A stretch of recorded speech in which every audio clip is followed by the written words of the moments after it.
Let's read the lowest and highest rated books on my monthly TBR. Hello, welcome or welcome back to my channel. I hope you're all doing amazing. So for today's video, we are going to be reading the lowest rated and the highest rated books on my monthly TBR according to Goodreads. I did film my March TBR a couple of videos ago, but my highest rated for the month is Hamnet, no surprise there. This has had incredible reviews. I've only heard amazing things said about this book, so I'm super excited to read this one, but I'm also quite intimidated, so it's good to kind of have a challenge to try and get me to read it. And then this one actually surprised me. So I know this is my lowest rated book on my TBR just because that was the prompt I picked out for March, and that is why we've got this book. So we have got The Haunting of Moscow House by Olesya Salnikova Gilmore. I hope I'm saying that right. I'm so sorry if not. And if I'm being completely honest, I was actually quite shocked to see this at the bottom of the pile in terms of ratings. Also, this is actually the Locked Library edition. Look at those edges. So gorgeous. So I actually don't know why this has such bad reviews. This has a rating of 3.4 on Goodreads, which it is quite bad, really. I generally see ratings on Goodreads around like 3.8 to 4 stars, 4.10, I would say. Anything under than a 3.7 for me is where I kind of question it. But at the same time, I don't want to look at Goodreads rating because every book is different for every person. So one man's trash is another man's treasure. So to give this book a fighting chance, we are going to read this first, as opposed to Hamnet. I do feel like Hamnet is kind of a 5-star prediction for me, so of course we're going to leave that till last. But what I will say is I've actually already started this book. I started this book yesterday and I'm about 50 pages in, and so far I'm really enjoying it. So for this time period, it is 1921, which I believe was the Russian Revolution period, and everything's a little bit up in the air. So Lily and Irina are two sisters from a formerly kind of wealthy aristocratic family, but because of the Russian Revolution, everything's a little bit up in the air. They have a really grand house, and one day government officials basically come in there and demand that this house is now theirs, and they have all now got to live in the attic. But what it seems like is that now that the government officials have come in, the house is starting to do strange things. There is shadows in the walls. They can smell things that really shouldn't be there, back from the past or from deceased family members, and it's all starting to get a little bit strange. Now Irina and Lily, they are on a quest to basically help their family survive, you know, to get money to put food on the table, to put clothes on their back, etc. They are kind of the breadwinners of this family as it stands. It seems like the house is showing the girls maybe what has happened during the Russian Revolution, why past family members may have died, etc. So we are trying to uncover that. So what I've read at the moment is roughly around 50 pages, and so far so good. We have met the two sisters, we've seen the house in action actually. There's a little bit of spooky vibes going on, but if I'm being completely honest, this isn't giving me a haunted house story. I mean, obviously it is, I'm only 50 pages in,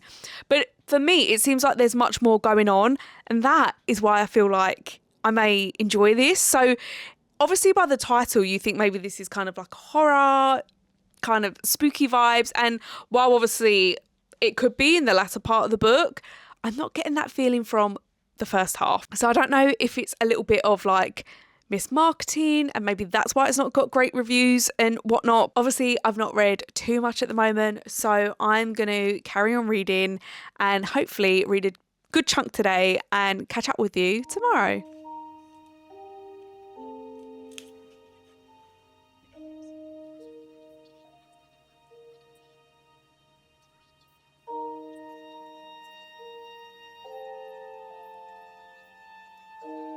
So I thought I'd give you a little update on The Haunting of Moscow House. And guys, I'm absolutely loving this. Like, I'm really enjoying this, and I'm so perplexed as to why this has a 3.4 rating. I don't get it. I say I don't get it, but maybe I have a little inkling. I mean, this is kind of a mashup of genres. So we've got historical fiction. There's, I guess, a little bit of thriller with the haunting aspect, kind of like magical realism-esque, I think. But I mean, with the title, I think you would assume that this is maybe a little bit more on the thriller/horror side. And actually, it's really not. I would say it's more of a historical fiction. But as we know, that is my jam. I absolutely love a historical fiction. And I think that is why I'm absolutely eating this one up. I think at the moment I'd be aligned to say that this is like a 4-star, 4.25 stars. So I'm thoroughly enjoying it. I love our two sisters as well. They are so different, but at the same time so similar. They're just so strong-willed. I think the pacing may be a little bit slow, and maybe that's why people are not getting on with it. But I don't know. I'm clearly an anomaly here because I'm loving it. But what I will say is, because I saw that it had a 3.4 rating, I kind of went into this book thinking I was going to hate it, and it was just going to be an automatic no from me. And I guess this is me trying to tell you that this is a sign to not take too much note of the ratings that are on Goodreads, because this is, like I say, a good, pleasant surprise. I think when I buy a new book, I'm not going to look on the Goodreads ratings, because I automatically do that. Because whenever I find a new book, I read the blurb, and then if it piques my interest, I take a photo, think about it. I then go on Goodreads and see what the reviews are saying. But I need to stop that part. I need to absolutely stop that part, because one man's trash is another man's treasure, right? I'm actually heading out tonight. I'm going to a club, I think. I feel so old saying that sentence. But anyway, I don't know how much reading I'm going to get done today. We have got quite a long journey, so I'm going to read in the car. But hopefully I'll be able to read about another 50 pages today. Who knows? And I'll hopefully catch up with you tomorrow. Or I reckon when I've finished the book. I reckon I'll catch up with you when I then finish the book and give you my final thoughts, etc. So yesterday I actually finished The Haunting of Moscow House by Olesya Salnikova Gilmore. And I'm going to give this one 4 stars. Honestly, I am so pleasantly surprised. When I saw that the rating was a 3.4 on Goodreads, I kind of automatically just wrote it off. And that's naughty. I shouldn't have done that. I honestly really enjoyed it. I do think it's because I love historical fiction. Right off the bat, when you hear The Haunting of Moscow House, you feel like this is going to be a horror story. And while there's horror elements, I guess, and there is hauntings happening, I would say it leans more in the historical fiction side than the horror side. And I think maybe this is why it does have the low ratings, because if you're expecting a full-on horror story, it's not going to be the one for you. But the historical element, obviously it's based in the Russian Revolution. Another point is I don't actually know too much about the Russian Revolution.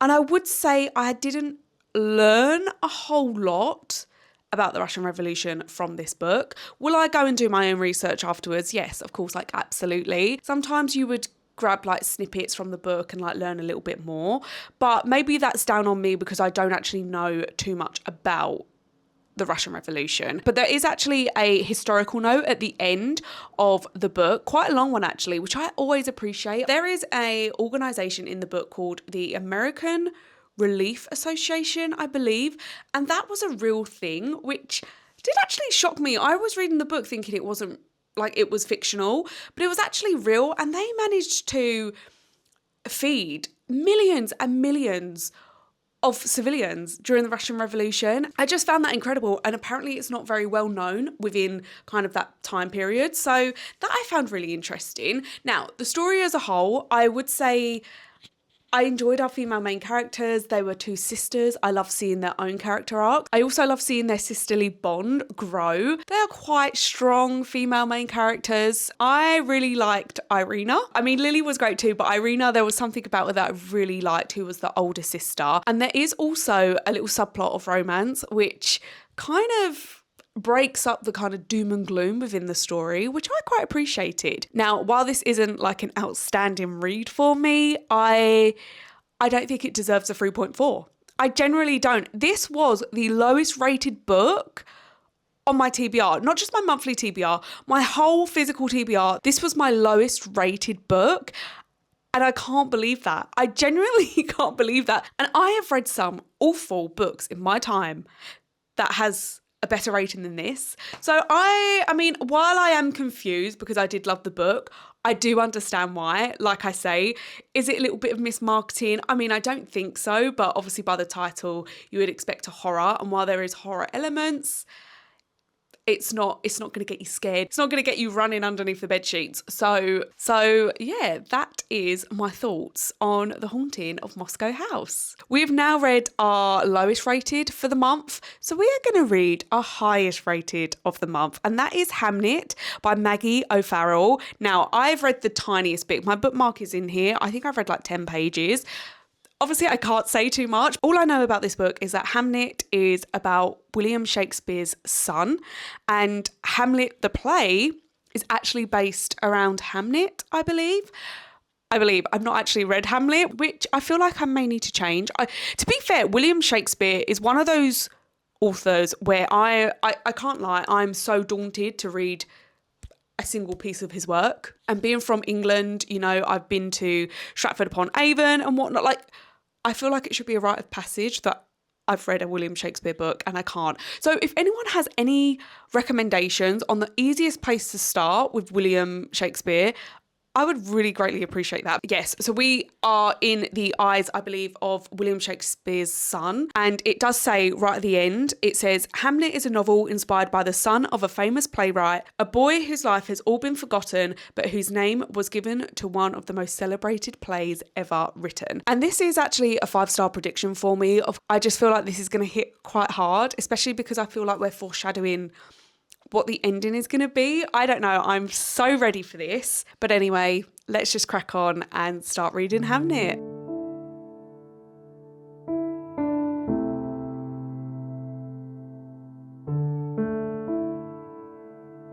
So I'm currently on page 159 of Hamnet, and I'm enjoying it. I am enjoying it. I'm not getting the 5-star feelings though.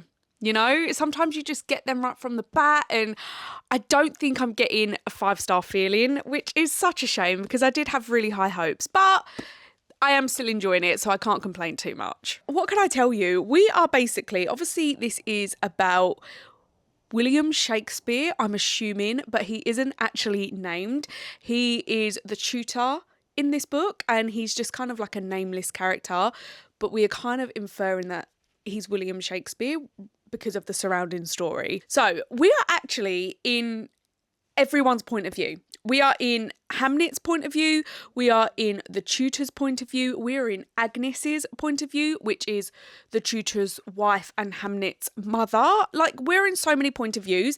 And at the moment, we're just kind of going along their story, you know, how their family life, how they've been brought up, you know, what are some of their struggles, etc. I feel like at the moment there's not really an overarching storyline in the kind of present timeline, which is obviously like the 1500s, but we do go back into their past and whatnot. We do have a situation bubbling in the present timeline, which I think will ultimately give us more answers to the ending and things like that.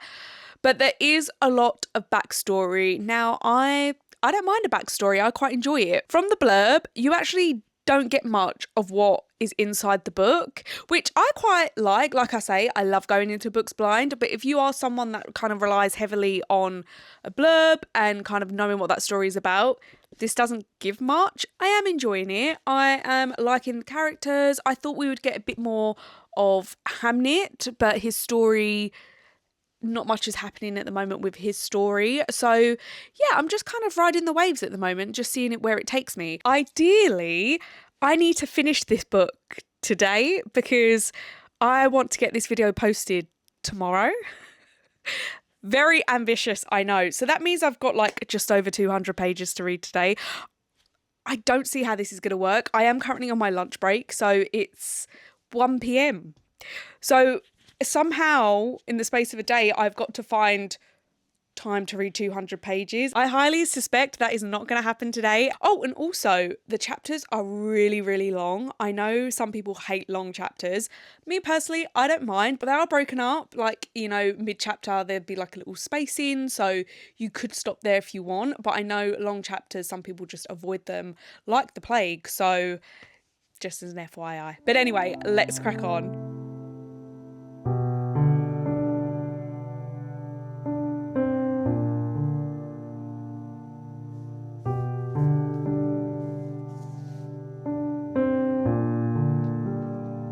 So I've just read around another 30 pages in my lunch break. I'm now on page 192. I think I'm going to try and be totally real with you guys in that I expected more from this book. And I was kind of thinking about it when I was reading in this little segment.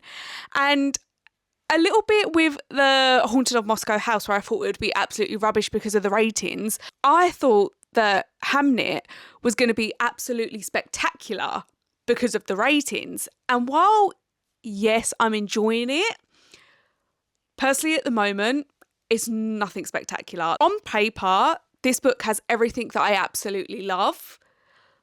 But for some odd reason, it's not working as well as what I would like. I don't know. As well, it could be because I've not read Hamlet and I don't know too much about William Shakespeare, etc. I mean, it doesn't actually say it's about William Shakespeare, but I think we can all infer. But yeah, I don't know if maybe that's why I'm not kind of resonating with it as much. But if I'm being totally honest with you, I would rate this about 3.75. And that absolutely kills me to say because I've been really looking forward to this.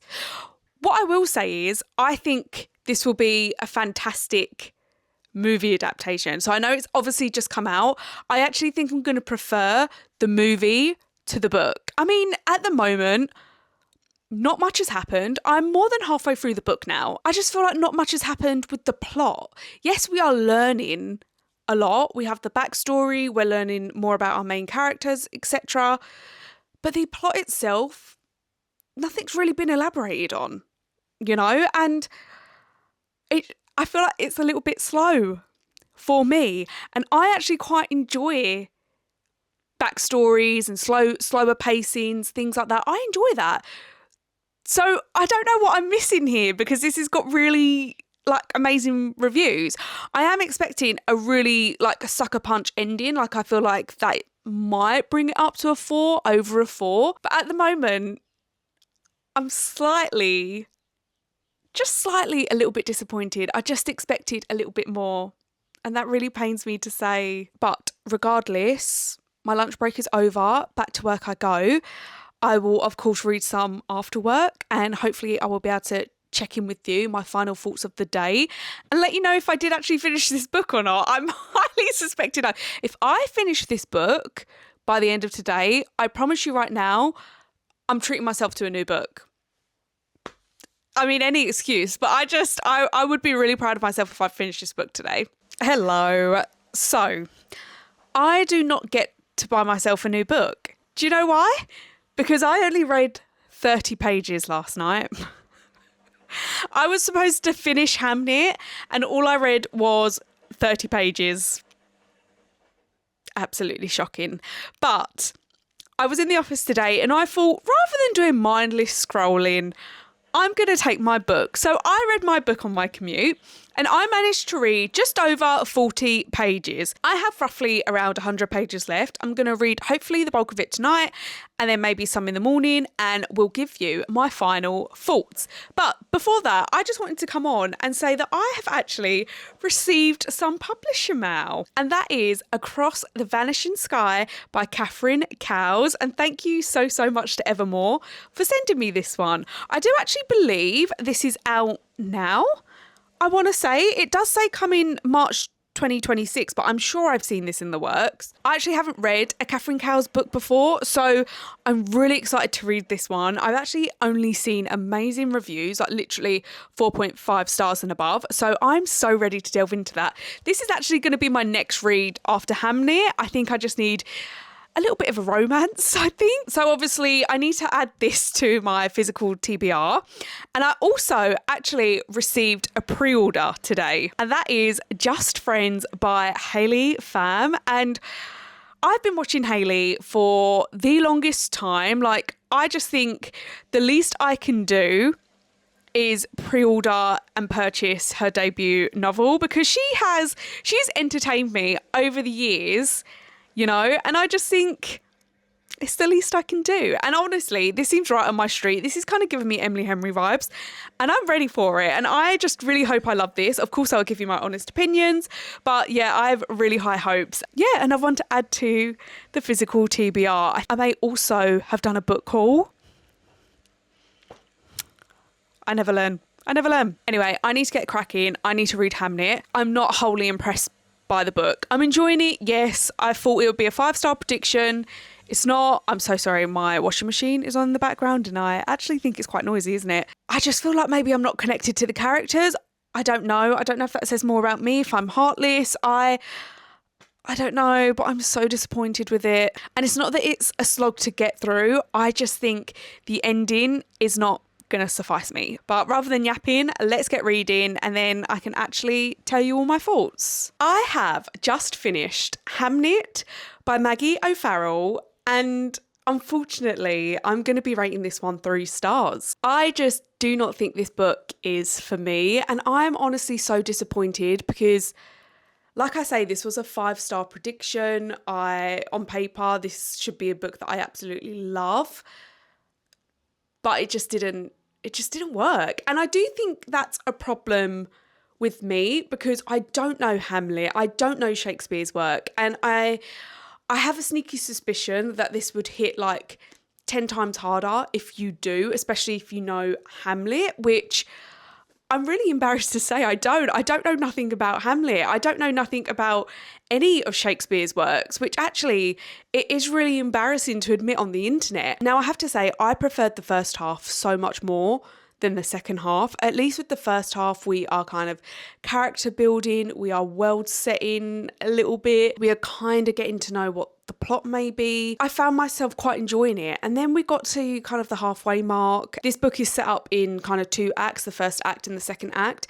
The second act, I was really struggling. Like, I was picking up the book and then putting it down. I was reaching for my phone. I found myself just wanting to finish the book a hell of a lot quicker. And that's when I had to admit I wasn't enjoying this book as much as what I wanted to. I mean, if you are trying to actively do everything but read the book, that's a telltale sign. Now, what is ironic is that Hamnet was my highest rated book from my monthly TBR, while The Haunting of Moscow House was my lowest rated book on my monthly and physical TBR, yet I rated this higher than Hamnet. And it just goes to show you that ratings don't mean as much as you think, and it is all about personal opinions. On that note, I'm going to leave this one here. I actually really enjoyed this vlog. Super surprised by the result, I have to say, but overall it was such a fun one to film. If you did stick to the end, thank you so much. And if you found yourself enjoying this video, I would love it if you could like and subscribe. I would love to have you.